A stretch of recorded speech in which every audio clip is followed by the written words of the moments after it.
میان لب زیر پای مادرم، مادر دارای مجلس، خدا مادراتونو براتون نگه داره. به خدای نعمت عظیمیست هر مادر میان خانه.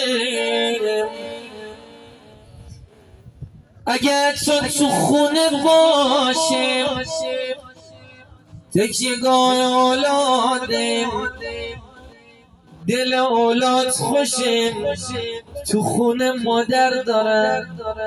آیان سفری، پسران، آصابر، آصاحب، یگان دختر گفتن اگر مادر تو خونه دارید خیالتون راحت باشه، هر کجا خدا به واسطه